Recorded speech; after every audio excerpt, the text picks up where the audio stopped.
జగిత్యాల జిల్లా కొరుట్లలో 5 ఏళ్ల బాలిక హితక్షి దారుణ హత్యకు గురైంది. బాలికను సొంత పిన్ని మమత అతి దారుణంగా హత్య చేసినట్లు పోలీసులు అరెస్ట్ చేసి విచారణ జరుపుతున్నారు. మానకొండూరు నియోజకవర్గంలో ఎమ్మెల్యే కవ్వంపల్లి సత్యనారాయణ, మాజీ ఎమ్మెల్యే రసమయి బాలకిషన్ మధ్య విమర్శలు తారాస్థాయికి చేరాయి. ఇలాంటి మరిన్ని వివరాలతో ఉమ్మడి కరీంనగర్ జిల్లా గ్రౌండ్ రిపోర్ట్ను మా ప్రతినిధి రామకృష్ణ అందిస్తారు. ఉమ్మడి కరీంనగర్ జిల్లా వ్యాప్తంగా ఈ వారం జరిగినటువంటి సంఘటనలు ఒకసారి పరిశీలిస్తే జగిత్యాల జిల్లా కొరుట్ల పట్టణంలోని ఆదర్శ నగర్లో హితీక్ష అనేటువంటి 5 సంవత్సరాల బాలిక అత్యంత దారుణంగా హత్య చేయబడింది. సొంత పిన్నియే ఈ హత్య చేసింది. ఏదైతే ఎదురింట్లో తీసుకెళ్లి ఈ బాలికను సొంత పిన్ని హత్య చేయడం ఇటు జగిత్యాల జిల్లాలో కాదు రాష్ట్రమంతా కూడా సంచలనం సృష్టించినటువంటి సంఘటన ఇది. ప్రేమ పంచాల్సినటువంటి పిన్నియే పగతో రగిలిపోయి తన అసూయ కారణంగా ఒక అన్యం పుణ్యం ఎరగినటువంటి చిన్నారిని బలికొన్నటువంటి సంఘటన ఇది. మానవత్వం మంటగలిసేలా ఉన్నటువంటి ఈ సంఘటనతో ఇటు మొత్తానికైతే నిందితురాలు కటకటాలు పాలైంది. ఆమెను పోలీసులు అరెస్ట్ చేసి రిమాండ్కి తరలించడం జరిగింది. ఒకసారి ఈ సంఘటన వివరాలు పరిశీలిస్తే ఏదైతే ఈ ఆదర్శ నగర్లో ఉన్నటువంటి హితీక్ష తల్లిదండ్రులు తండ్రి దుబాయ్లో ఉద్యోగ నిమిత్తం అక్కడికి జీవనోపాధి నిమిత్తం వెళ్ళడం జరిగింది. అయితే ఉమ్మడి కుటుంబంలో ఉన్నటువంటి ఈ ఇద్దరు అన్నదమ్ములు ఇద్దరు కూడా అటు దుబాయ్కి వెళ్ళడం జరిగింది. అయితే పెద్ద కోడలకు ఏదైతే హితీక్ష తల్లికి కుటుంబంలో అత్యంత ప్రాధాన్యత ఇస్తూ తనను విస్మరిస్తున్నారు, తనకు అది అవమానకరంగా ఉంది అంటూ కూడా ఆ కోడలపై సొంత అక్కపైన ప్రతీకారం పెంచుకున్నటువంటి పిన్ని ఈమెను హత్య చేసేందుకు కుట్ర పడినట్లుగా తెలుస్తుంది. మొత్తంగా ఈ హత్యలో సంచలన విషయాలు అయితే బయటపడ్డాయి. ఒకవైపు ఇటు కుటుంబంలో తనకు ప్రాధాన్యత ఇవ్వడం కాకుండా తనని అవమానపరిచినట్టు చూడడం కాకుండా దుబాయ్ నుంచి పంపించినటువంటి డబ్బులను ఈమె దాదాపుగా 20 లక్షల వరకు కూడా బెట్టింగ్ యాప్లలో పెట్టి కూడా పోగొట్టుకున్నట్టు కూడా చెప్తున్నారు. సో మొత్తంగా ఈ అన్నిటి అంశాల్లో ఆర్థిక కారణాల వల్ల కూడా ఆమెను ఇబ్బందులు గురి చేసినటువంటి పరిస్థితుల నేపథ్యంలో తన కోపాన్ని తీర్చుకునేందుకు అసలు ఈ అంశాలకు సంబంధించి ఏమాత్రం సంబంధం లేనటువంటి హితీక్ష చిన్నారిని ఈమె టార్గెట్గా చేసుకుంది.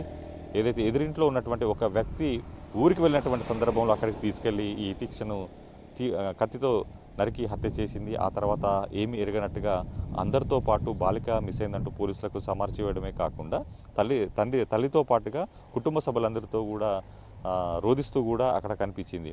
సో మొత్తానికైతే ఈ సంఘటన పైన కేసు నమోదు చేసినటువంటి పోలీసులు దర్యాప్తు ప్రారంభించిన తర్వాత అక్కడ ఉన్నటువంటి సీసీ కెమెరాల్లో ఉన్నటువంటి ఫుటేజ్ను పరిశీలించడం జరిగింది. అదేవిధంగా కుటుంబ సభ్యుల ఫోన్లను కూడా పరిశీలించడం జరిగింది. ఇందులో కొంత అనుమానాస్పదంగా ఉన్నటువంటి పిన్ని పైన దృష్టి సారించినటువంటి పోలీసులకు క్లూ లభించింది. దాని ఆధారంగా ఆమె ఫోన్ తీసుకొని పరిశీలించగా అందులో హత్యకు సంబంధించినటువంటి అంశాలను పరిశీలించినట్టు కూడా పోలీసులు అబ్జర్వ్ చేయడం జరిగింది.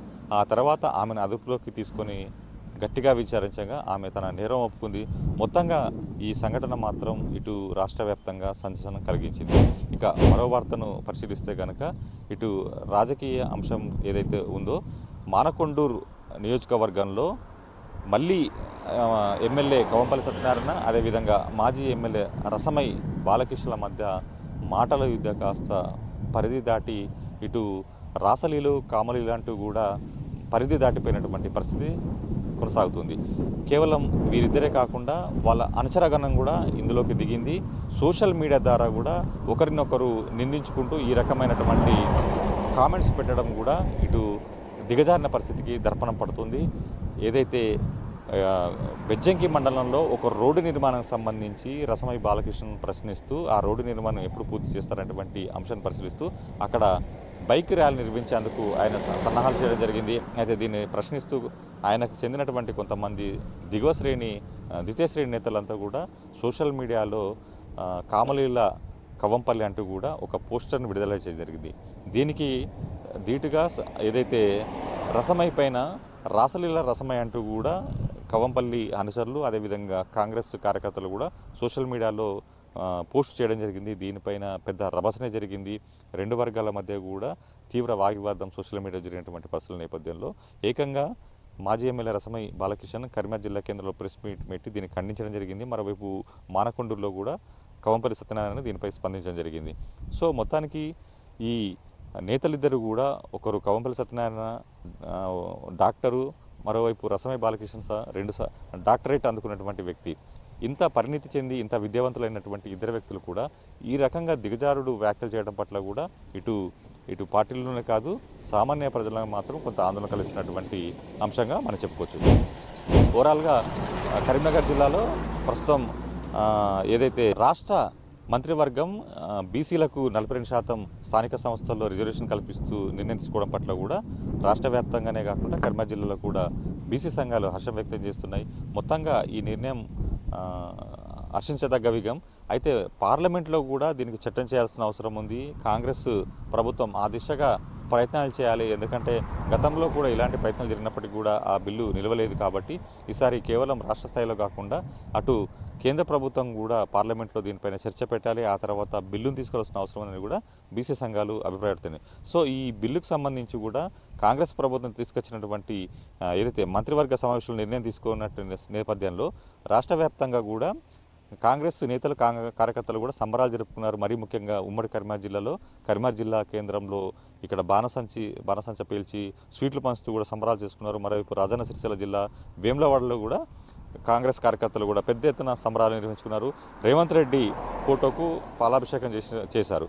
ఇక మరోవైపు బండి సంజయ్ జన్మదినం సందర్భంగా కూడా ఘనంగా వేడుకలు జరిగాయి. కరీంనగర్ జిల్లా కేంద్రంతో పాటు పార్లమెంటు పరిధిలో ఉన్నటువంటి అన్ని మండల కేంద్రాల్లో అదేవిధంగా గ్రామాల్లో కూడా బండి సంజయ్ వేడుకలు ఘనంగా జరిగాయి.